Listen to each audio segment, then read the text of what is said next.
Hey, what's up, Mr. Ippolito students? This is Mr. Ippolito, and today we're going to talk about Chapter 12, Lesson 1.1 in our textbook. The title is The Pull of the West. So we're learning about manifest destiny, and so in this section of the textbook, we're doing a deeper dive on what exactly manifest destiny means and kind of who was actually moving west. So we started off, and again, this is textbook reading. You can read the book, but I'm just going to go ahead and just kind of go over the highlights. So one of the things that it talks about here in this first paragraph is the idea of individualism, right? So it's this idea that I think it's part of the core, I would argue, the core of American identity. We believe in the power of the individual. I think there are some cultures around the world that I think believe in a greater sense of collectivity, right? Like we work together better as a community. I would say that the American culture, and particularly this period of manifest destiny, is marked by this belief in the individual, the idea that, I can do it. I am, the master of my destiny, and, I'm in charge of, so it's this idea that, I can do it on my own, me. That's this sort of idea of individualism, right? Self-reliant independence. And so I can strike out and just go on my own out into the frontier, right? The frontier, this word frontier means sort of the edge, right? The edge of what is known. So back in the 1800s, the edge of what is known would have been either the Mississippi, the Appalachian Mountains, and then the Mississippi River, and then kind of moving further and further out to the west, what was known for like white American settlers at the time. Okay, moving on, one of the examples they gave was they're talking about mountain men, right? And I'll zoom in on mountain men here a little bit. So it's not only this caricature, the stereotype of like the guy with the beard and the rifle and the buckskin clothing, but it's also this idea that they were going to the West for a specific purpose. So as they were traveling, particularly out in the Pacific Northwest, I will PNW, Pacific Northwest. One of the things that they're doing is they are going out for fur trapping, right? Because there are beavers, as we watched in one of the previous videos, America Story of Us, Westward Expansion. There was a big market. There was a lot of money to be made in the trapping. So you trapped beavers, you killed the beavers, you skinned the beavers, and then you sold these beaver pelts, right? So that's what these mountain men were doing. It talks about trapping small animals for furs, and then they would have what are called rendezvous, right? Rendezvous, it's a French word, a gathering, a meeting together to sell and buy goods and supplies. So trade, right? Trade and economic opportunities was one of the reasons why people were moving out west. And these mountain men, they chose to live a very solitary lifestyle, right? Rugged individualism, and kind of go out, strike out on their own so that they could make their fortune out in the West. So, the other stories of individualism, we read about Jedediah Smith, who read about the Lewis and Clark expeditions of the early 1800s, right? That was 1803, 1804, 1805. That was the time when Thomas Jefferson sent Lewis and Clark to go explore the Pacific Northwest, to try to find a passage all the way to the Pacific. And so Jedediah Smith was inspired by that. And so he's another explorer who's going to go out to the west, crossing the Mojave Desert. You notice that I put a picture of the Mojave Desert there. If that looks familiar to you, that Joshua Tree, that's because if you just drive a few miles north of here and you go to Palmdale, Lancaster, the Antelope Valley, that is the Mojave Desert, right? So this is, like I mentioned earlier, this is when this unit, Manifest Destiny unit, is when United States history and California history and Santa Clarita history, like our local history, they all kind of converge. So that was Jedediah Smith. The other person that they highlighted was Jim Beckworth. Jim Beckworth crossed over. An example of, a lot of times I think in the mythology of the West, we envision like a lot of white settlers, right? And it was predominantly white settlers, but Jim Beckworth was an example of one of the black Americans who, after leaving slavery, he was set free at the age of 25, would travel from east to west, crossed over and explored the Sierra Nevada mountains. Again, those are mountains that are relatively close to us. If you've ever traveled to Mountain High, that's the southern Sierras, you've ever traveled to Mammoth or June Lake or Lake Tahoe. Those are all the Sierra Nevada mountains that are right here in California. So then there's this transition here, right? The mountain men's explorations opened lands that had previously seemed inaccessible. So sometimes all it takes with whatever it is, sometimes all it takes, like in a classroom, for example, when one person volunteers to do something or to speak, then it makes it easier for other people to do it.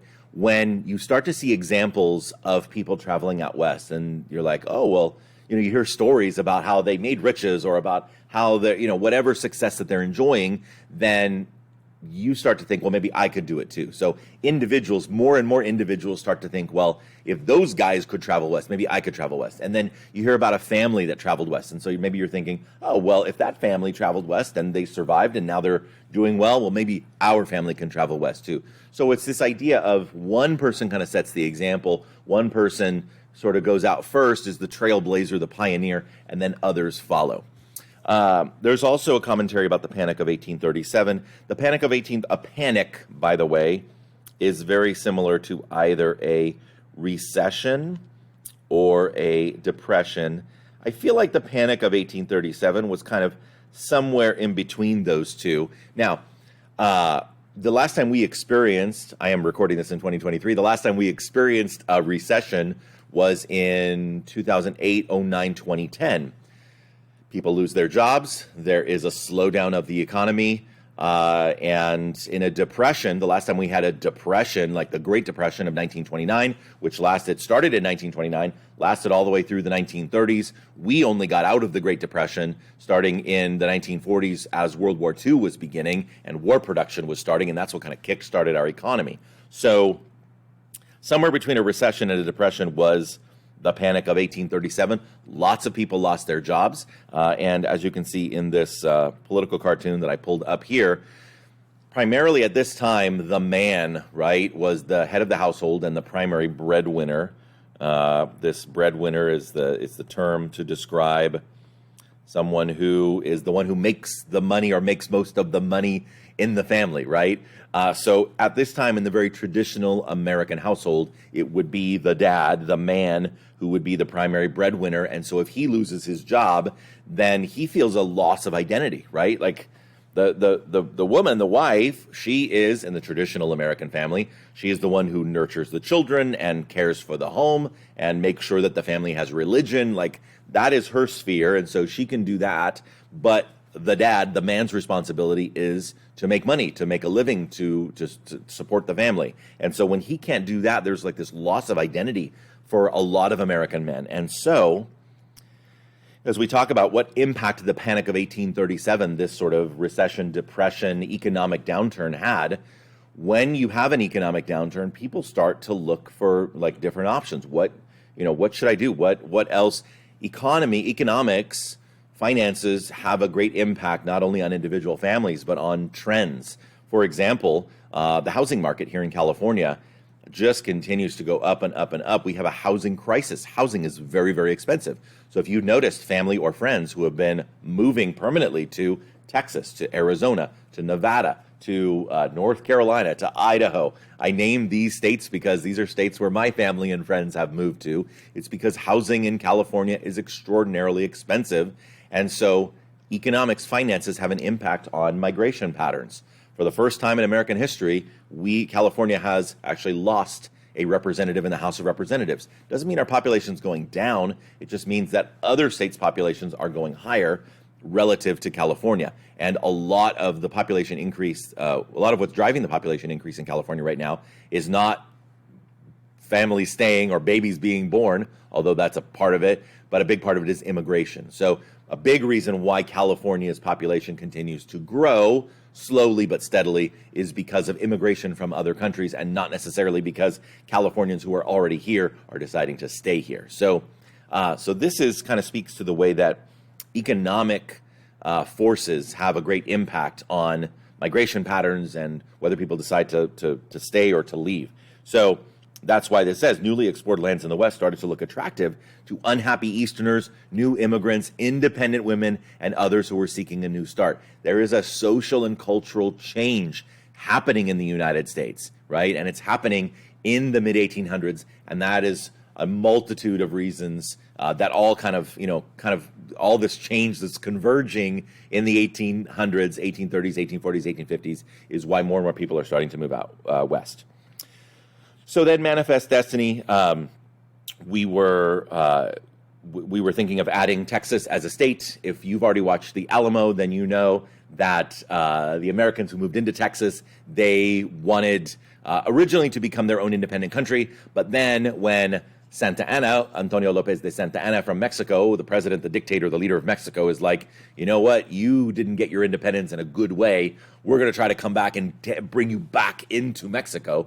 And then finally, originally, they wanted to become, they wanted to be their own independent country. But then pretty soon, Texas is knocking at the door to the United States going, could you annex us? Which means to add, like to add territory. That's annex. Could you annex us? Because we're feeling threatened by Mexico. Like, we think that they're going to try to reconquer us and bring us back. So so that was the motivation. Texas was its own independent country from 1836 to 1845. Finally, in 1845, that was when the United States did annex Texas and bring it in as part of the United States.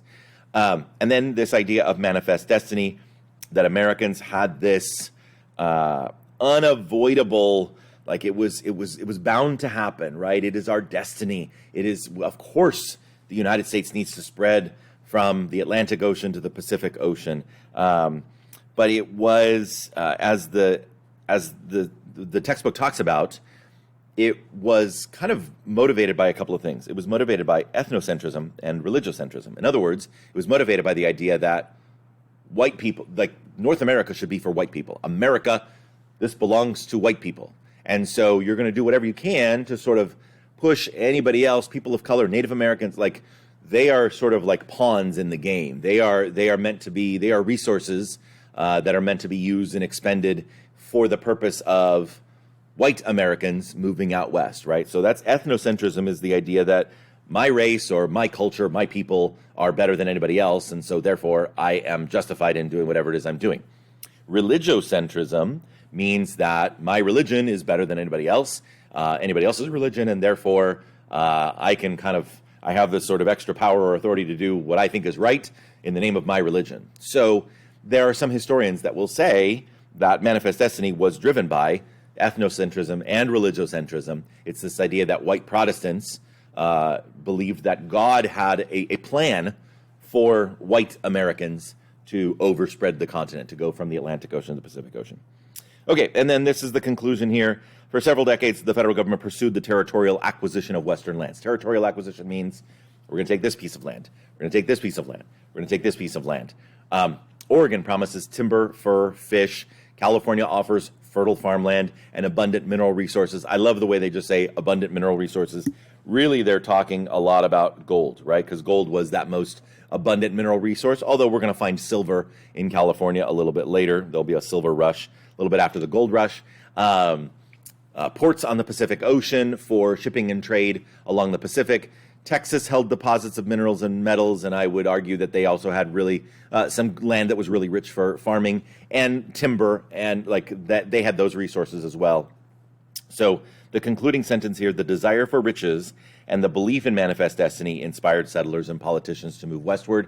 And I will just leave you on this. I believe that the one of the big essential questions to ask, and as you're looking at evidence along the way, is why. What were the reasons why people moved west, and kind of dive into, was it always they're trying to get wealthy, or is it always, you know what, I'm white and I'm Protestant and therefore I'm supposed to move west? Or is it something deeper and more nuanced than that? Are there more reasons, and are the reasons different depending on who you are, right? If you're a mountain man, if you're one of those families traveling along the Oregon Trail, if you are a person looking to seek their fortune in the gold fields of California, like, not everyone is traveling west for the same purpose. And so I think it's important to identify there may be several different reasons, or a few different categories at least, of people traveling west, and why are they traveling? What is their motivation? What are the push and pull factors as to why they're moving from one place to another? All right, well, that's it. Thanks for listening, and I hope you have a great day. Take care. Bye-bye.